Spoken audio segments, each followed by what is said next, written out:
चले, देखिए बेटा, चैप्टर नंबर 14, चैप्टर का नाम है foreign exchange market and exchange rates. तो आइए अब शुरू करते हैं। सबसे पहला टॉपिक जो है 14.1, दैट सेज इंट्रोडक्शन। तो आइए इंट्रोडक्शन आपको बताता हूँ फॉरेन एक्सचेंज मार्केट का। देखो, नॉर्मल भाषा में फॉरेन एक्सचेंज मार्केट क्या कहलाती है तो पहले वो समझ लेते हैं। Foreign exchange market is a market where national currencies are traded for one another. Foreign exchange market is a market where national currencies are traded for one another. अगर आप इसको बहुत ही अच्छे तरीके से सीखना चाहते हैं तो मैं ना पहले कुछ टॉपिक स्किप करके आगे लेके जा रहा हूं ताकि इस मीनिंग को मैं और अच्छे से समझा पाऊं। यहां पर आपको एक टॉपिक दिखेगा, levels of foreign exchange market. ठीक है, तो पहले मैं ये करा रहा हूं, बीच वाला भी कराऊंगा आपकी रीडिंग्स के हिसाब से। पहले ये है, फिर ये है, फिर ये है। लेकिन अगर आपको इंट्रोडक्शन अच्छे से समझना है तो लेवल पहले कराना पड़ेगा। देखिए, चार प्रकार के लेवल्स बताए गए हैं फॉरेन एक्सचेंज मार्केट के। Level 1, level 2, level 3, level 4।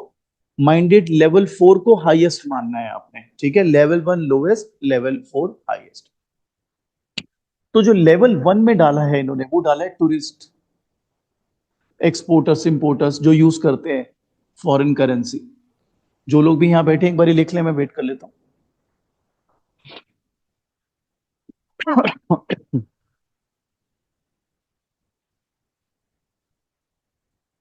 Second level पर डाला है इन्होंने कमर्शियल बैंक्स। थर्ड पर डाला है बेटा करेंसी ब्रोकर, मैं खाली ब्रोकर्स लिख रहा हूं। और फोर्थ पर डाला है बेटा सेंट्रल बैंक्स। अभी मैं आपको आपके हैंड रिटन नोट से भी पढ़ाऊंगा सारा, ताकि डिटेलिंग आपको अच्छे से समझ आ जाए। तो हमने levels of foreign exchange market अगर बात करनी है तो चार लेवल्स हैं। सबसे लोएस्ट लेवल जिसको हम लेवल 1 बोलते हैं, उसमें टूरिस्ट, एक्सपोर्टर, इंपोर्टर जो बहुत हल्के लेवल पे यूज करते हैं फॉरेन करेंसी। सेकंड आते हैं कमर्शियल बैंक्स। बच्चा कहता है कमर्शियल बैंक कैसे यूज करता होगा फॉरेन एक्सचेंज मनी, ये मैं भी आपको फंक्शंस के थ्रू सिखाऊंगा। थर्ड ब्रोकर्स, आपको तो पता है करेंसी डीलर्स का तो काम ही यही है, ब्रोकर्स को यहाँ पर करेंसी डीलर्स को बोला गया है। और सेंट्रल बैंक्स, ऑब्वियसली आपको अब तक ये आइडिया है that central bank keep a reserve of foreign currencies. तो जो सबसे बड़ा मेजर यूजर है वो सेंट्रल बैंक है, उसके बाद ब्रोकर, उसके बाद कमर्शियल बैंक और उसके बाद टूरिस्ट। अब बच्चा कहता है कि इंट्रोडक्शन में आप इसको कैसे यूज कर रहे हो, मैं बताता हूँ। मैंने क्या बोला था, foreign exchange market is a market where national currencies are traded for one another. अब मैं इसको आपकी रीडिंग की भाषा में बोलूं तो आपकी रीडिंग की भाषा क्या बोलती है, मैं आपको पढ़ के देता हूँ। It is a market in which individuals, firms and banks buy and sell foreign currencies. I repeat, आपकी रीडिंग के अनुसार, it is a market in which individuals, firms and banks buy and sell foreign currencies. तो आप बताइए, ये levels ही तो हो गए। इंडिविजुअल, यहाँ पे बोला individual, firms and banks. Individual ये फर्म हो गई ब्रोकर क्योंकि इसका काम यही है, एंड बैंक्स में कमर्शियल बैंक आ गया और central bank. Are we clear?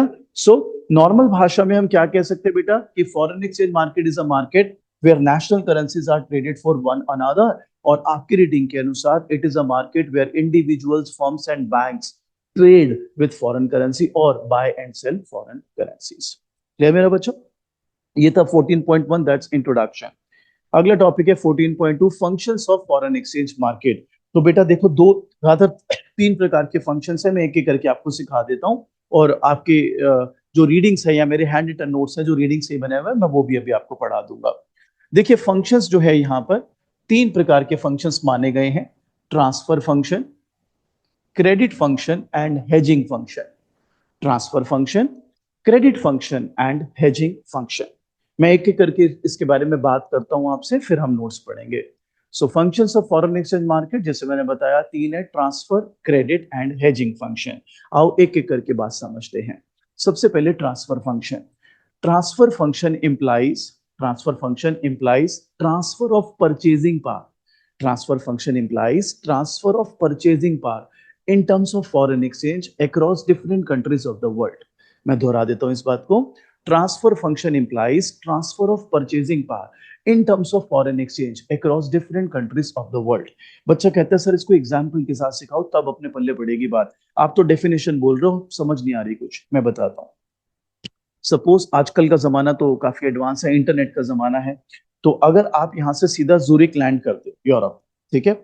अब आप जूरिक लैंड कर रहे हो, आपको you don't have to carry cash. आपने यहाँ अगर अपने आप केएमसी में हो ना, तो कमला नगर में बैंक है बहुत सारे। सपोज आपने कमला नगर में किसी बैंक में अकाउंट खोल लिया, कॉर्पोरेशन बैंक, कोई भी जो भी बैंक है वहां पर। तो मेरे बेटे ने वहां पर एक बैंक खोल लिया और बैंक अकाउंट में अपने इंडियन करेंसी डालोगे आप, आपने यहाँ पे इंडियन करेंसी डाली हुई है, आपके अकाउंट में 4-5 लाख रुपए जो भी है वो पड़ा हुआ है। अब आप बताओ, अगर आप जाते हो जुरिक तो वहां पर आप एटीएम से पैसे निकाल सकते हो कि नहीं निकाल सकते? निकाल सकते हो, यही पैसा वहां मिल जाएगा आपको। बस फर्क क्या है, वहां पर क्या मिलेगा, आइदर स्विस फ्रैंक्स की फॉर्म में या यूरोस की फॉर्म में, डिपेंडिंग अपॉन वो एटीएम क्या दे रहा है आपको। राइट मेरा बच्चा, दिस इज ट्रांसफर फंक्शन। तो फॉरेन एक्सचेंज मार्केट का पहला फंक्शन है transfer function. It implies transfer of purchasing power in terms of foreign exchange across different countries of the world. Why I am emphasising on this purchasing power term is, देखिए पैसे की खुशबू same होती है, पैसे की गर्मी same होती है, चाहे वो यूरो की फॉर्म में हो चाहे गांधी जी दिख रहे हो आपको। परचेजिंग पावर की बात करनी है, करेंसी की फॉर्म की बात नहीं करनी। परचेजिंग पावर क्या है कि मनी की हेल्प से आप यहाँ पे भी सामान खरीद सकते हो, आप यूरोप में भी सामान खरीद सकते हैं। So basically foreign exchange market का मेन फंक्शन है transfer of that purchasing power. यहां तक बात क्लियर? अभी जो आपकी रीडिंग्स लिखते हैं मैं वो भी हूं बहू आपको पढ़ के दूंगा, आप मेरे साथ पढ़ते चलना साथ साथ ही, ताकि कोई डाउट हो तो क्लियर हो जाए। सेकंड है क्रेडिट फंक्शन। क्रेडिट फंक्शन ना एग्जांपल के साथ सीखते हैं बेटा, समझेगा बात को। सपोज मैं नागपुर में रहता हूँ और नागपुर के ऑरेंजेस बड़े फेमस हैं। तो मैंने ना नागपुर के संतरे किसी यूके बेस्ड फर्म को बेचे। ठीक है, यूजुअली 90 डेज का पीरियड होता है पेमेंट करने के लिए। तो मैंने उसको बेच दिए। अब बात को समझना, मेरे को पेमेंट कब मिलेगी? 90 दिन बाद। अब आपको पता नहीं इस बारे में जानकारी है कि नहीं, इंपोर्ट एक्सपोर्ट प्रोसेस होते हैं पूरे, उसमें ना एक स्टेप होता है कि जो यूके बेस्ड फर्म है ना, तो यूके का कोई बैंक गारंटी लेगा उसकी, कि भाई तुम इसको सामान दे दो, इन केस अगर ये नहीं पे करेगा तो हम पे कर देंगे। तो मैं क्या करूंगा, I won't wait for 3 months 90 days, मैं उस बैंक को बोलूंगा भाई यू आर तो सो श्योर कि ये बंदा पैसा दे ही देगा तेरे को? बोला हाँ जी, LOA एब्सोल्युटली। सो मैंने कहा तू तो बहुत श्योर है कि भाई ये तो पैसा दे ही देगा तेरे को, तो तू एक काम कर, सपोज 100 रुपए लेने हैं मैंने तेरे से, इससे बंदे से राजा, तू मेरे को 99 दे दे, तू 100 रुपए इससे ले लियो, डिस्काउंटिंग करवाना। That's called credit function. आप कहोगे इसको क्रेडिट फंक्शन क्यों कहते हैं? क्रेडिट फंक्शन इसलिए कहते हैं दोस्त, इन अ वे उस बंदे ने उस बैंक से लोन ले लिया है, मेरे को तो पेमेंट हाथों हाथ मिल गई, तो उसको वापस उसको 3 महीने बाद देना है, इस लाइक उसने उससे लोन ले लिया है। हाँ, retirement of bill, absolutely absolutely you can say that, लेकिन यहाँ पर एक कैच है। मैं एग्जैक्ट रिटायरमेंट ऑफ बिल क्यों नहीं कह रहा, मैं वो जो अब मैंने कहा ना उसने एक तरह से लोन ले लिया, क्रेडिट ले लिया, तो बच्चा कहता है उसमें तो फिर वो जाएगा ब्याज वगैरह, वो तो जा नहीं रहा। तो यहाँ पर कैच ये है कि जब मैं अपना बिल बनाऊंगा, बिल ऑफ लेडिंग बनाऊंगा उसके लिए पूरा प्रॉपर, तो मैं अपना जो डिस्काउंट चार्ज है वो भी ऐड करूँ। जो यूके फर्म है वो मेरे को वो पैसा भी देगी। तो अब मुझे बताओ, डोंट यू थिंक वो जो डिस्टेंस है, डिफरेंस है, वो कौन पे कर रहा है? वो वही पे कर रहा है, क्योंकि मेरा जो घाटा है वो तो वही पूरा करेगा। सो इन अ वे, वो बात को समझना, मैं उसमें भी ऐड कर रहा हूं, तो यानी मेरे को तो पूरे पैसे मिल गए, वो उसको पूरे पैसे देगा प्लस ये वाला पैसा। समझ गए बात? तो इसलिए इसको बोलते हैं क्रेडिट फंक्शन। दोबारा दोहरा देता हूं, मैंने किसी यूके फर्म को माल बेचा, यूके फर्म ने मेरे को 3 महीने बाद पेमेंट करनी है, उसकी किसी कमर्शियल बैंक ने गारंटी ले रखी है, तो मैंने उससे बोला कि आप इससे पूरे पैसे ले लेना, 3 महीने बाद मुझे भी कुछ पैसे काट के दे दो। अब जो मुझे पूरे पैसे काट के मिलेंगे, ध्यान से समझना, 100 के 99 मिले सपोज मुझे, अब मेरे उस बंदे ने, बैंक को तो 100 रुपए ही देनी है 3 महीने बाद, मेरे को 100 से 99 मिले, मैं अपने बिल में वो 1 रुपए भी ऐड करूंगा। वो 1 रुपया जो मेरे को कम मिला है वो मैं किससे लूंगा? इस बंदे से, मेरे बिल में वो ऐड होगा। तो अब आप बताइए उसको 101 रुपए देने पड़ेंगे, वो 1 रुपए मेरे भी पे करेगा और 100 रुपए उसके टोटल भी पे करेगा, तो इन वे वो इंटरेस्ट है उसका जो उसने लोन लिया। क्लियर मेरे बच्चों? थर्ड है हेजिंग फंक्शन। अभी मैं आपकी रीडिंग्स भी पढ़ूंगा जैसे मैं बार बार आपको समझा रहा हूं। हेजिंग फंक्शन, देखिए हेजिंग का मतलब होता है protection against risk related to variations in foreign exchange rate. I repeat, protection against risk related to variations in foreign exchange rate. बच्चा कहता है इसका मतलब थोड़ा समझाइए। अभी डिटेल में इस चैप्टर में आगे आप बहुत डिटेल में जाओगे, सीखोगे ये चीजें कैसे काम करती हैं, बट टू स्टार्ट विद तो मैं हल्का फुल्का आपके साथ इसमें अभी शेयरिंग कर रहा हूं। वो क्या है मैं बता देता हूं। Protection against the risk related to variations in foreign exchange rate. Foreign exchange rate तो चेंज होती रहती है ना, तो मेरे को उसके अगेंस्ट रिस्क रहेगा कि मेरे अगेंस्ट ना चली जाए वैल्यू। तो हेजिंग फंक्शन क्या है मैं समझाता हूं आपको। मैं हेजिंग के बड़े सारे तरीके मैं पहले बता दूं, आप आगे सीखेंगे। जस्ट टू स्टार्ट विद मैं एक सिंपल सा एग्जांपल ले रहा हूं यहाँ पर। इसको हम बोलते हैं फॉरवर्ड मार्केट। मैं ना अपने कमर्शियल बैंक को ये बोल सकता हूँ या ब्रोकर के साथ डील कर सकता हूँ कि मैं 3 महीने बाद तुमसे सर्टेन डॉलर्स उठाऊंगा, रेट आज ही फिक्स कर लो। रेट आज ही फिक्स कर लो। अब आप बताओ, अगर रेट आज ही फिक्स हो गया तो मुझे तो कोई रिस्क नहीं है ना। 3 महीने बाद जो भी रेट हो एग्जैक्ट, मुझे उससे कोई मतलब नहीं है। हाँ, अभी के लिए मेरे को एक मार्जिन मनी देना पड़ता है जिसको 10% के आसपास होता है, उसको मार्जिन मनी कहते हैं। वो मैं डिटेल में आपको जो टॉपिक आएगा तो सिखाता हूँ। तो ये बताइए मेरे को, मेरा रिस्क तो हैज हो गया ना। मेरे को पता है कि 3 महीने बाद अब कोई भी वैल्यू हो, I don't have to worry about it, क्योंकि मैंने तो आज ही कॉन्ट्रैक्ट कर लिया है। This is called hedging function. तो बच्चों, फॉरेन एक्सचेंज मार्केट के 3 फंक्शन हमको मिले। पहला मिला ट्रांसफर फंक्शन, दूसरा मिला क्रेडिट फंक्शन, और तीसरा मिला हेजिंग फंक्शन। तो आइए शुरू करते हैं। एक एक करके मैं आपको रीडिंग से पढ़वा भी देता हूं, आप देख लें एक बारी। चलिए पढ़िए। Transfer function, it means transfer of purchasing power from one nation and currency to another. This is usually done by an electronic transfer and increasingly through the internet. With it, a domestic bank instructs its correspondent bank in foreign market center to pay a specified amount of the local currency to a person, firm or account. तो obviously जो मेरे बेटे ने कमलानगर में अपने account में पैसा जमा किया था, इसको वो पैसा इन दी फॉर्म ऑफ यूरो और स्विस फ्रैंक्स जूरिक में, स्विट्जरलैंड में मिल जाएगा। वो तभी पॉसिबल है जब यहाँ का बैंक और वहां का बैंक आपस में रिलेटेड हो। तो इंटरनेट के की वजह से तो ये काफी आसान हो गया। जस्ट इमेजिन, जब इंटरनेट नहीं था तो क्या होता था, तब चलते थे ट्रेवलर्स चेक। आप यहाँ के बैंक से एक ट्रेवलर चेक लेके चलते थे, फिर वहां जाते थे दूसरे देश, उस बैंक में ट्रेवलर चेक सरेंडर करते थे, फिर आपको पैसा मिलता था। वो बहुत ही क्या बोलते हैं, काफी कम्बरसम प्रोसेस था। बिकॉज अगर आप लैंड कर रहे हो एयरपोर्ट पे, वहां से 200 किलोमीटर दूर बैंक है जो उसका एसोसिएटेड बैंक है, तो कितना तो आपको ट्रेवल करना पड़ेगा। बट विद इंटरनेट, एटीएम हर जगह अवेलेबल है, आप कहीं पे भी पैसे विड्रॉ कर सकते हैं। सेकेंड है credit function. Credit is usually needed when goods are in transit and also to allow the buyer time to resell the goods and make the payment. In general, exporters allow 90 days for the importer to pay. However, the exporter usually discounts the importer's obligation to pay at the foreign department of his or her commercial bank. As a result, the exporter receives payment right away, and the bank will eventually collect the payment from the importer when due. जो हम अभी कहानी आपके साथ discuss कर रहे थे। Third है hedging function. Hedging refers to avoidance of foreign exchange risk or the covering of an open position. Foreign exchange market helps in hedging. In a world of foreign exchange uncertainty, the ability of traders and investors to hedge greatly facilitates the international flow of trade and investment. अगर मुझे पता है कि 3 महीने बाद, 6 महीने बाद जब मैं पेमेंट करूंगा तो मेरे पर कोई रिस्क नहीं है, because I know well in advance how much I am supposed to pay, don't you think it greatly enhances my efficiency and it greatly reduces the risk. तो इसलिए मेरा ट्रेड और कैपिटल मूवमेंट बढ़ जाएगा। तो अब तक हमने क्या सीखा? Foreign exchange market is a market where national currencies are traded for one another, or it is a market where individuals, banks, and firms, they buy and sell foreign currency. फिर हमने पढ़ा फंक्शंस। फंक्शंस हो गए 3: transfer function, credit function, hedging function. फिर हमने पढ़े levels. 4 level है। सबसे नीचे वाले लेवल पर आता है टूरिस्ट, एक्सपोर्टर, इंपोर्टर, फिर आता है कमर्शियल बैंक, फिर आता है ब्रोकर, और फिर आता है सेंट्रल बैंक। अब आपकी रीडिंग इसको कैसे बताती है, मैं वो भी रीड कर देता हूँ, क्योंकि मेरे जो हैंड रिटन नोट्स हैं, रीडिंग्स को मैंने बस निकाल रखा है, खींच रखा है।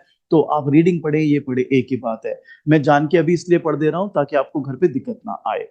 मैं पढ़ देता हूं आपके लिए। टॉपिक है levels in foreign exchange market. पहला लिखा है first level, traditional users such as tourists, importers, exporters, investors, and so on. They are immediate users and suppliers of foreign currency. Second level, commercial bank, which act as a clearinghouse between users and earners of foreign exchange. Third level, foreign exchange broker, through whom the nation commercial bank even out their foreign exchange inflow and outflow. Or fourth level, the fourth and highest level in the nation is central bank, which acts as seller or buyer of the last resort when the nation's total foreign exchange earning and expenditure are unequal. The central bank then either draws down the foreign exchange reserve or adds to them. वो वही वाला function बता रहा है कि demand होगी dollars की तो ये सेल कर देगा डॉलर्स, और बाहर से आएंगे तो ये बाय कर लेगा। सो ये 4 लेवल हैं आपके पास when it comes to levels of foreign exchange market. बोले यहाँ तक क्लियर गाइस? आगे बढ़ते हैं जी। जो भी लोग ऑनलाइन देख रहे हैं, कोई भी डाउट है तो प्लीज क्लियर कर लें। ये चैप्टर अभी आगे बड़ी खतरनाक शक्ल लेगा, इसको अभी देख के खुश मत होइए, ठीक है? It is gonna bite you hard. बोलो जी, यहां तक क्लियर? चलिए आगे बढ़ते हैं जी। अब आते हैं जी इक्विलिब्रियम फॉरेन एक्सचेंज रेट। देखो, आपकी जो रीडिंग एक्सप्लेन कर रही है टॉपिक, वो कर रही है from the point of view of USA, और जो उसने दूसरी करेंसी ली हुई है वो ली हुई है यूरोस। आप कहो तो मैं उसी के पॉइंट ऑफ व्यू से वैसे ही एक्सप्लेन कर दूं, सो दैट रीडिंग पढ़ते हुए, नोट्स पढ़ते हुए आपको दिक्कत ना आए। या इफ यू वांट कि इंडिया के पॉइंट ऑफ व्यू से कराना है तो मैं वो भी करा देता हूँ। आप बोलो, वो वाला कर लोगे, डॉलर और यूरोस वाला? चलो बढ़िया। तो यहां पर अब आपको मानना है that your domestic currency has to be dollars and your foreign currency is euros. ठीक है। अब सबसे पहले जो लोग यहाँ बैठे हैं, आप डिमांड कर बना लें डाउनवर्ड स्लोपिंग, और ये यूरोस का है। माइंडेड, हम डिमांड कर फॉरेन करेंसी का बनाते हैं, है ना। यहाँ पर हमारे लिए फॉरेन करेंसी कौन सी हो गई, क्योंकि डोमेस्टिक करेंसी तो डॉलर्स है, तो फॉरेन करेंसी हो गई यूरोस। आई थिंक ये हम पहले भी आपको समझा चुके हैं, why demand curve is downward sloping for foreign exchange. If anybody has a doubt कि why it is downward sloping, तो मुझे बता दीजिए, मैं दोबारा एक्सप्लेन कर देता हूँ।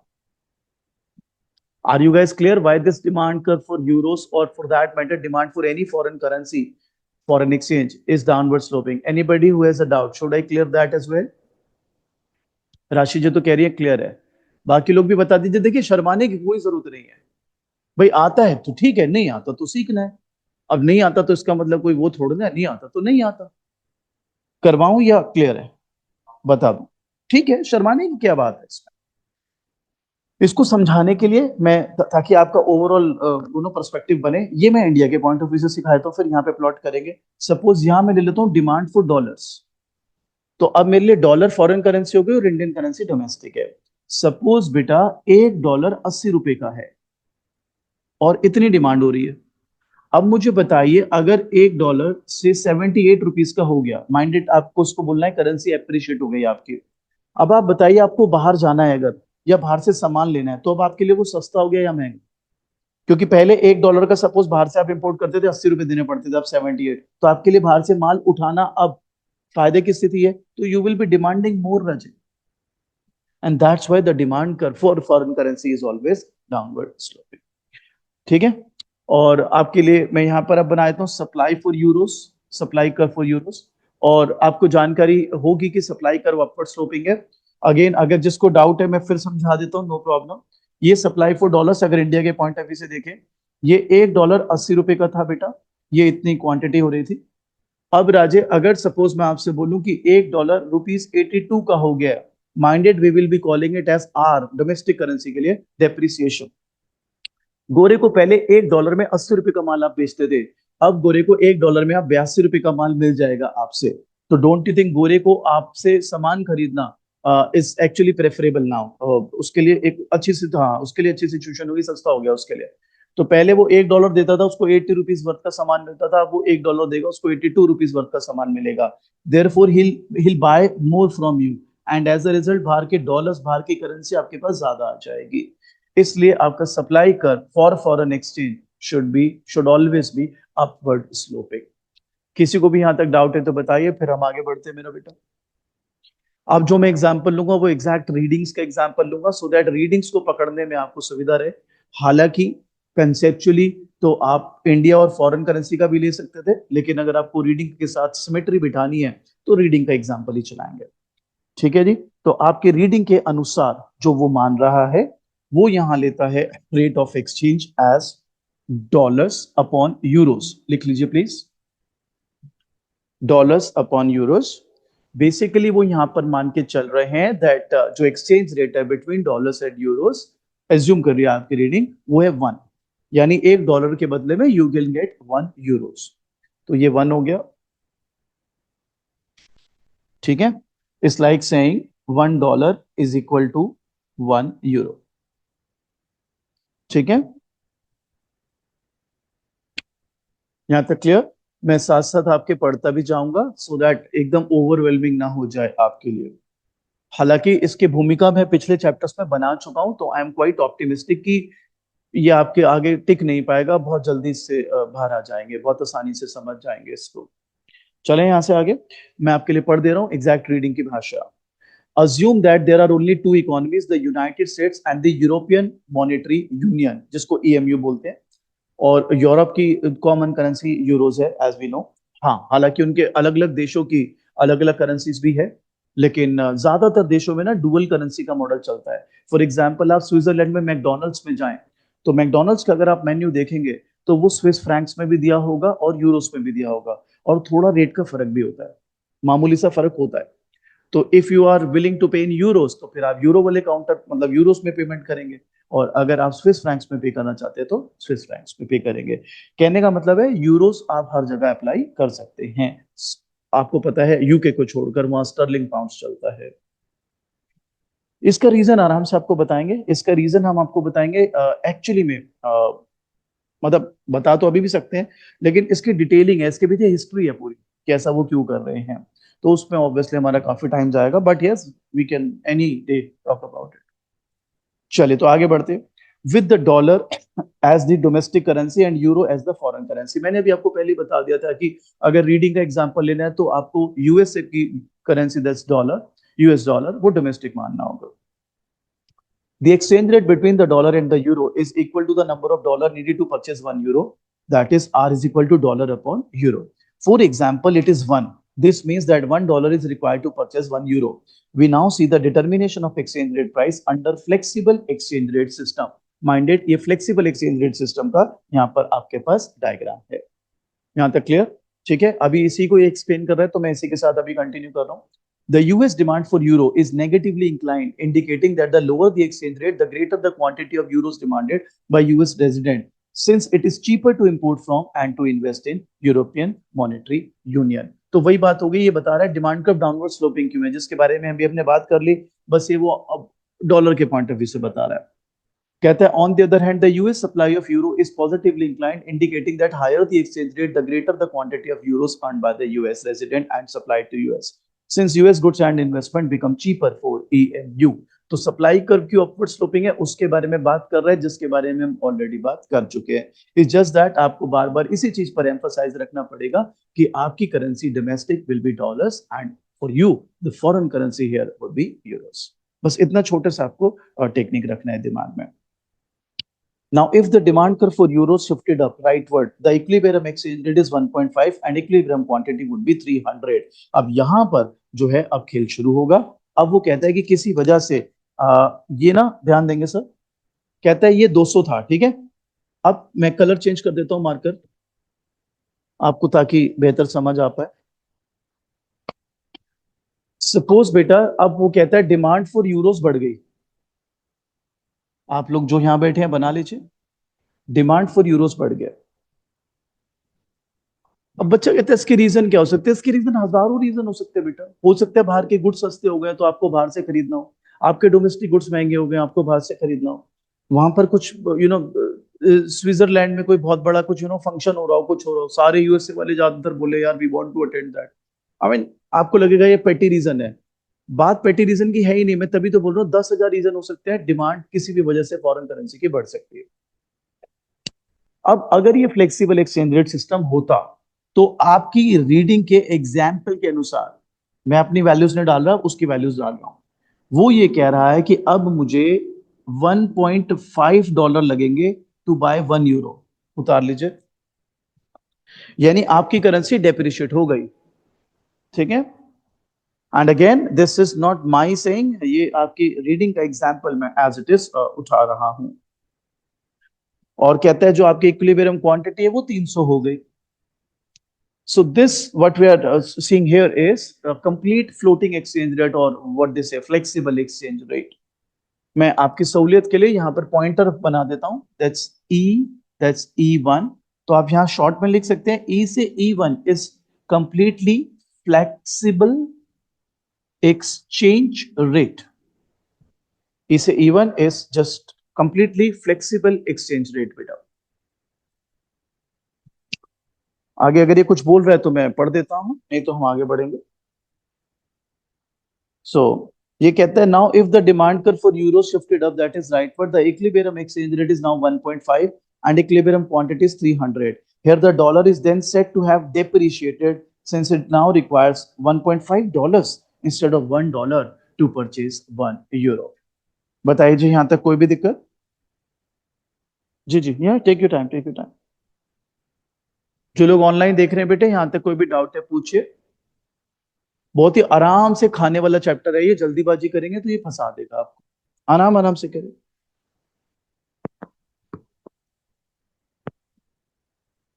कोई डाउट है मेरा बच्चा पूछे। डिमांड बढ़ी यूरोस की, एज द रिजल्ट आपकी करेंसी डेप्रिशिएट हो गई, क्योंकि यूएसए में अब डॉलर्स की डिमांड कम हो रही है, या यूएस डॉलर की डिमांड कम हो रही है जबकि यूरोस की डिमांड ज्यादा हो रही है। अब किसी भी चीज की डिमांड ज्यादा होगी तो उसकी वैल्यू बढ़ जाएगी। ठीक है, आगे बढ़े बेटा। जो भी लोग ऑनलाइन देख रहे हैं, अगर यहां तक कंफर्टेबल है तो can we move, can we move guys. चलो, अब कहता है एक्सचेंज रेट एंड बीओपी, एक हेडिंग दे दी है इसने। कहता है at E exchange rate is one, ये लो, at E exchange rate is one. कहता है देन डिमांड फॉर यूरोस बढ़ गई। कहता है US could maintain the exchange rate at one by satisfying the excess demand. तो जिसको बोलते हैं फिक्स्ड एक्सचेंज रेट। तो अब वो फिक्स एक्सचेंज रेट क्या है, आइए आपको सिखाते हैं। ये मैं पहले भी आपको पिछले चैप्टर्स में भी करा चुका हूं। तो एक बात बताइए, if this central bank of US that's Fed, they want कि नहीं ये डेप्रिशिएट ना हो, वन पर ही मेंटेन रहे, तो डोंट यू पीपल थिंक इनको सप्लाई बढ़ानी पड़ेगी। लेकिन यहां पर एक कैच है, यहां पर क्वांटिटी है 450, अगेन आपकी रीडिंग की एज्यूम वैल्यू है। डोंट यू थिंक इनको, अगर हम यहां पर चलें ई से ई टू बोल देता हूं, सो ई से ई टू राजे आपका फिक्स एक्सचेंज रेट सिस्टम होता। लेकिन यहां पर ना वो एक चीज पर बड़ा ध्यान लगा रहा है, फोकस कर रहा है। कहते हैं 250 के बराबर आपको सप्लाई बढ़ानी पड़ती है यूरोस की। ये बड़ा दिमाग वाली पॉइंट है ये इसको ऐसे मत ले लेना कि अच्छा सिंपल दिख तो रहा है 200 से 450 ना। अगर फ्लेक्सिबल एक्सचेंज रेट होता तो इक्विलिब्रियम क्वांटिटी आपकी सिर्फ 100 बढ़ती। अगर फिक्स एक्सचेंज रेट है तो 250 बढ़ेगी। इसके रिpercussions है आगे। इसलिए छोटे छोटे पॉइंटर्स को दिमाग में डाल के रखिए। Had there been a flexible exchange rate system, no doubt currency had or would have been depreciated. लेकिन जो क्वांटिटी है यहाँ पर माइंडेड, यहाँ पे इक्विलिब्रियम क्वांटिटी ऑफ यूरोज है, तो equilibrium quantity of euros market के अंदर सिर्फ 100 बढ़ती, लेकिन अब जो बढ़ेगी वो 250 बढ़ेगी। और जैसे मैंने बताया इसके रिpercussions हैं, you just can not be taking it lightly कि हाँ ठीक है कोई दिक्कत नहीं है, 250 बढ़ा दिए तो क्या हो गया, ऐसे नहीं चलेगा ये। बोलिए यहां तक क्लियर ये बात को अभी। अगर फिक्स एक्सचेंज रेट है तो या, क्योंकि उस केस में फिर वो सेंट्रल बैंक अड़ गया ना कि मेरे को एक्सचेंज रेट सेम ही रखनी है। बोलिएगा इस क्लियर यहां तक जो लोग घर पर बैठे हैं। चले आगे, चले आगे। पॉइंटर से बोला ई से ई टू जो है वो फिक्स एक्सचेंज रेट सिस्टम है। और उसमें यहां पर जो एम्फोसाइज किया गया वो इस बात पर किया गया कि आपके सेंट्रल बैंक को 250 के बराबर 250 के बराबर यूरोस की सप्लाई बढ़ानी पड़ेगी। अदरवाइज अगर ये फ्लेक्सिबल एक्सचेंज रेट रहता तो इक्विलिब्रियम क्वांटिटी सिर्फ 100 बढ़ती, यहां पर 250 बढ़ेगी। तो आप एक तरह से ये एक्स्ट्रा पेन लेगी आपकी इकोनॉमी। आगे आप जैसे जैसे डॉट्स को जोड़ेंगे, ये पॉइंट फिर बाद में आपको कनेक्ट करेगा कि अच्छा ये क्या इसका मतलब था। आइए रीड करते हैं बेटा।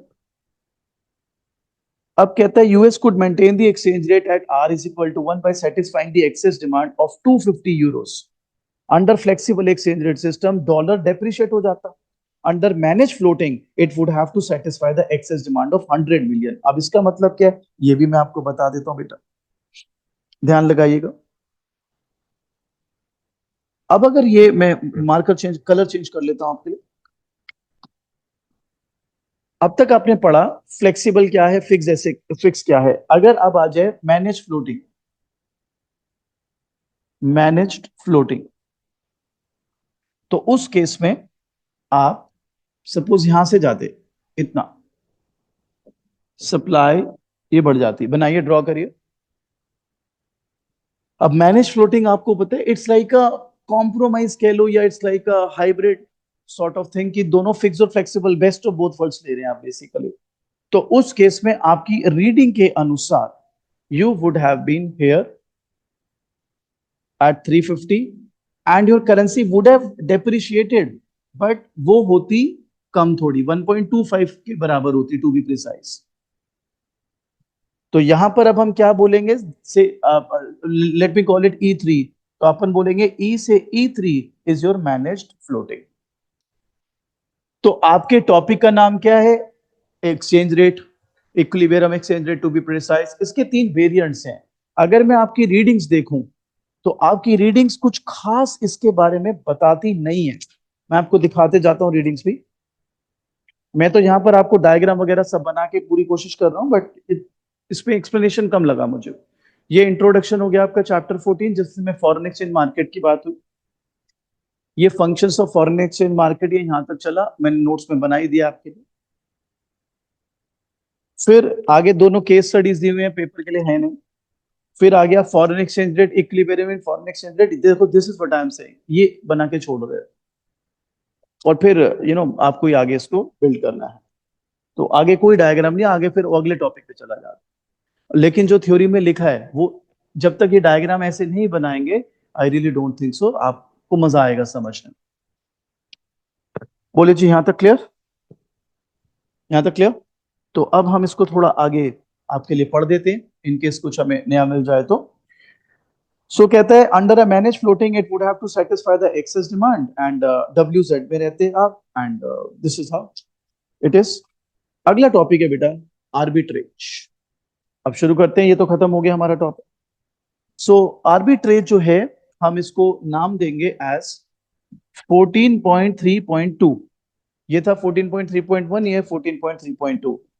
आर्बिट्रेज, आइए समझाते हैं आर्बिट्रेज का मतलब। नॉर्मल मतलब समझते हैं, फिर फॉरेन एक्सचेंज के कंटेक्स्ट में इसका मतलब समझते हैं। तैयार हैं आप लोग? हाँ मेरा बच्चों, कोई सवाल? ई से E1 फ्लेक्सिबल, ई से E2 फिक्स एक्सचेंज रेट, ई से E3 मैनेज फ्लोटिंग। हाँ जी, आर्बिट्रेज शुरू करते हैं। पहले नॉर्मल भाषा में बात करते हैं, नॉर्मल एग्जांपल लेते हैं, ठीक है? Suppose Arhan, right? अरहान, आपसे एक एग्जांपल लेते हैं। सपोज ये मार्कर दिल्ली में 25 रुपए का मिल रहा है, और सपोज बगल में हरियाणा में 15 रुपए का मिल रहा है, तो आप क्या करोगे? शाबाश, हरियाणा जाएगा ये और दिल्ली में बेचाएगा। तो अब अरहान को लग रहा है कि ये बहुत समझदार है और इसी को ही आइडिया आ रहा है। आप बताइए, ऐसा आइडिया तो सबको ही आएगा। तो अब होगा क्या? पहले तो आर्बिट्रेज का मतलब समझ लीजिए। जहां पे चीज सस्ती है वहां से खरीदो, जहां पर महंगी है वहां बेच डालो, ठीक है? लेकिन ऑटोमेटिकली ये इक्विलिब्रियम पे ले आएगी आप। बच्चा कहते हैं कैसे? मैं बताता हूं। आपको नहीं लगता सभी ये बिजनेस आइडिया को फॉलो करेंगे, सारे के सारे कहां पहुंच जाएंगे? गुड़गांव। गुड़गांव में फिर मार्कर्स की डिमांड बढ़ जाएगी। जो ही मार्केट की डिमांड बढ़ेगी, उसका प्राइस बढ़ जाएगा। सपोज 15 से 20 हो गया। अब ये सारे जो वहां से खरीद के लाएंगे, कहां पर बेचने की कोशिश होगी? दिल्ली में। दिल्ली में सप्लाई बढ़ जाएगी, और किसी चीज की सप्लाई बढ़ती है तो उसका दाम नीचे आ जाता है। तो वो आफ्टर सम टाइम वो इक्वेट हो जाएगा, बराबर हो जाएगा। सेम अब वो मार्कर को आप रिप्लेस कर लो फॉरेन करेंसी से। सपोज एक जगह मुझे $1.9 का मिल रहा है, एक जगह वही डॉलर 1.1 यूरो का है। तो जहां से मुझे सस्ता मिलेगा मैं वहां से उठाऊंगा, जहां महंगा चल रहा होगा वहां मैं बेचूंगा। लेकिन over a period of time वो इक्वेट हो जाएगा, क्योंकि वहां डिमांड बढ़ जाएगी और यहाँ सप्लाई बढ़ जाएगी। Make sense? आइए रीड करते हैं आर्बिट्रेज। क्या मेरा बच्चा? हाँ बिल्कुल, एब्सोल्युटली। नहीं तो फिर फायदा ही कुछ नहीं, फिर तो वो डिस्क्रिमिनेशन कर ही नहीं पाएगा जी। वो फिर इक्वेट हो जाएगा प्राइस। चलिए जी, आर्बिट्रेज पढ़ते हैं मेरा बच्चा। आपकी रीडिंग की लैंग्वेज ध्यान से सुनते जाइएगा। It refers to the purchase of a currency in the monetary centre where it is cheaper for immediate resale in the monetary centre where it is more expensive in order to make a profit. जहां से सस्ता है वहां से माल उठाओ, जहां महंगा है वहां बेच डालो। क्यों? क्योंकि हमको बदले में प्रॉफिट मिलेगा। For example, if the dollar price of euro was 0.99 in New York and 1.01 in Frankfurt, a foreign exchange dealer would purchase euros of at 0.99 या 99 cents in New York and immediately resell that in Frankfurt for $1.01। उसको profit कितने का हो गया? 2 cents का। अब कहते हैं as arbitrage take place, however the exchange rate between the two country tends to be equalised in the two monetary centre as arbitrage increases the demand for euros in New York, thereby exerting an upward pressure on the dollar price of euros in New York. At the same time, the sale of euros in Frankfurt increases the supply of euros there, thus exerting a downward pressure on the dollar price in Frankfurt. It continues until both become equal. वही वाली बात है, जहां पे सस्ता है वहां demand बढ़ जाएगी, जहां महंगा बिक रहा है वहां सप्लाई बढ़ जाएगी, और ये चलता रहेगा जब तक आपस में बराबर ना हो जाए। जो भी लोग घर बैठे हैं बेटा, क्लियर? इसका एक छोटी सी और एक्सप्लेनेशन है, वो भी रीड कर दे रहा हूं। When only two currencies and two monetary centres are involve, इसको बोलते हैं 2 point arbitrage. When 3 countries and 3 monetary centres are involve, उसको हम बोलते हैं ट्रायंगुलर और 3 पॉइंट आर्बिट्रेज। उसमें थोड़ा टाइम लग सकता है इक्वेट करने में, लेकिन अल्टीमेटली इक्विलिब्रियम वहां पर भी आ जाएगा। As in the case of 2 point arbitrage, triangular arbitrage increases the demand for currency in the monetary center where it is cheaper, increases the supply of the currency in the monetary center where the currency is more expensive, and quickly eliminates inconsistent cross rate and the profitability of, rather probability of further arbitrage. So चाहे वो 2 point arbitrage हो, चाहे 3 point arbitrage हो, चाहे multi point arbitrage हो, ultimately market equate करेगी, क्योंकि जहां पे चीज सस्ती है वहां डिमांड बढ़ेगा, प्राइस बढ़ जाएगा। जहां पे चीज महंगी है वहां सप्लाई बढ़ेगी और प्राइस कम हो जाएगा। बोलिए बेटा, यहां तक क्लियर सबको? बोलिएगा इस क्लियर यहां तक, जो भी लोग घर पर भी देख रहे हैं? All good. चले 10 मिनट का ब्रेक लेते हैं, उसके बाद आगे बढ़ेंगे इस चैप्टर के साथ। आज आधा खत्म करेंगे, फिर बाकी अगली क्लास में खत्म करेंगे, बिकॉज सब बिग चैप्टर, और करना भी आराम से, क्योंकि जल्दीबाजी में करेंगे समझ नहीं आएगा। मिलते हैं जी 10 मिनट बाद। Next topic. सो हमारा नेक्स्ट टॉपिक है मेरा बच्चा, स्पॉट एंड फॉरवर्ड रेट। मैं आपको कहानी के तौर पे इसको सिखाता हूँ, एंड देन आई थिंक आपको बेहतर समझ आएगा। फिर जो आपकी रीडिंग कह रही है वो पढ़ेंगे। आइए, spot and forward rate. Suppose मैं पहले इंडियन कंटेक्स्ट में सिखा देता हूँ। मैं ना करेंसी डीलर के पास गया, ब्रोकर के पास। मैंने कहा यार मेरे को ना $100 चाहिए। कहता है 80 रुपए का $1 है। मैंने कहा तो कहता है भाई साहब 8,000 रुपये लगेंगे। बताओ सही कह रहा है? ठीक है।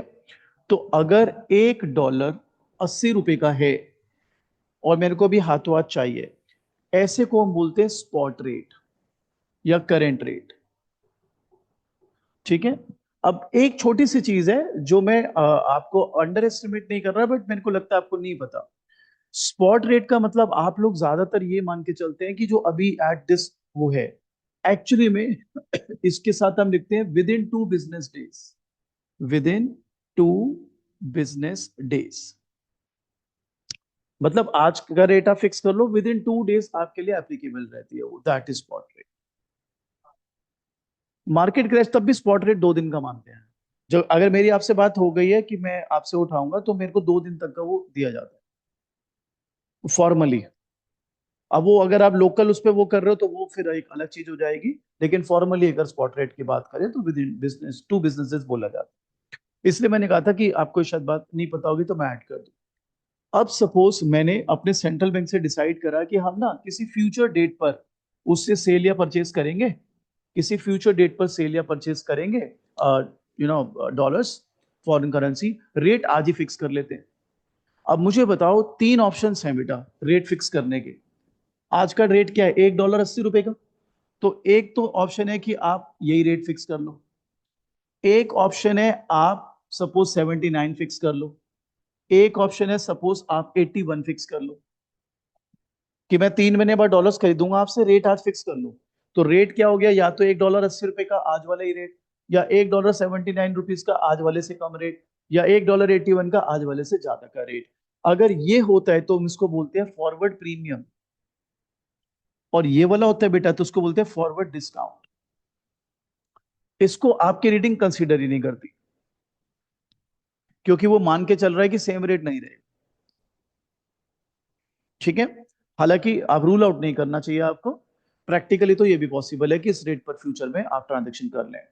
बट आपकी रीडिंग के साथ स्टिक कर रहा हूं मैं। वो कहते हैं अगर अभी की रेट से कम पे आपका फ्यूचर रेट डिसाइड हुआ है तो डिस्काउंट, ज्यादा पे डिसाइड हो तो प्रीमियम। आइए रीड करते हैं पहले इसके बारे में, फिर आपको एक बड़ी इंटरेस्टिंग चीज सिखाएंगे। स्पॉट एंड फॉरवर्ड रेट्स, जो आपकी रीडिंग कह रही है मैं वो पढ़ रहा हूँ। The most common type of foreign exchange transaction involves the payment and receipt of foreign exchange within 2 business days after the day of transaction is agreed upon. This type of transaction is called spot transaction, and the exchange rate at which this transaction take place is called the spot rate. Simple exchange rate जो आपकी है वही spot rate हो जाएगी, जो अभी की current rate चल रही है। A forward transaction involves an agreement to today to buy or sell a specified amount of foreign currency at a specific future date at a rate agreed upon today. For example, I could enter into an agreement today to purchase 100 euros 3 months from today at 1.01 per dollar. यानी ये मैं अब क्या मान के चल रहा हूं कि मैं ज्यादा डॉलर पे करूंगा, तो ये फॉरवर्ड प्रीमियम है। आगे कह रहा है Note that no money is paid at the time of the contract except 10% security margin. जिसका मैंने अभी आपके साथ हिंट भी किया था कि फॉरवर्ड मार्केट होगी, सिक्योरिटी मार्जिन देना पड़ता है। After 3 months I get the 100 euros at $101 regardless of what the spot rate is at that time. We will deal with 3 months forward contract. देखो बेटा, फॉरवर्ड कॉन्ट्रैक्ट 1 महीने के भी होते हैं, 6 महीने के भी होते हैं, 3 महीने के भी होते हैं, लेकिन आपकी रीडिंग 3 months के साथ डील करेगी। कहता है if the forward rate is below the present rate यानी spot rate, it is said to be forward discount with respect to the domestic currency. On the other hand, if the forward rate is above the present spot rate, the foreign currency is said to be at forward premium. तो अब आपको मैंने अभी बताया ही, अगर आज की rate से ज्यादा पे रेट फिक्स हुआ है तो फिर फॉरवर्ड प्रीमियम है, कम पे रेट फिक्स हुआ है तो फॉरवर्ड डिस्काउंट। माइंडेड ये यूरो और डॉलर्स के साथ कर रहा है, तो आप थोड़ा सा अपने आप को ट्रांसफॉर्म करें उस हिसाब से। इसके बाद इसने एक एग्जाम्पल लिया है, मैं एग्जाम्पल आपके लिए लिख देता हूं। कहता है ये एफडी हो या एफपी, आप भी लिख लें सर। एफडी मतलब फॉरवर्ड डिस्काउंट, एफपी मतलब फॉरवर्ड प्रीमियम। कहता है ये इसका फॉर्मूला होता है F R minus S R upon S R into 100, जहां पे F R stand for forward rate, S R stand for spot rate. ध्यान से देखिएगा,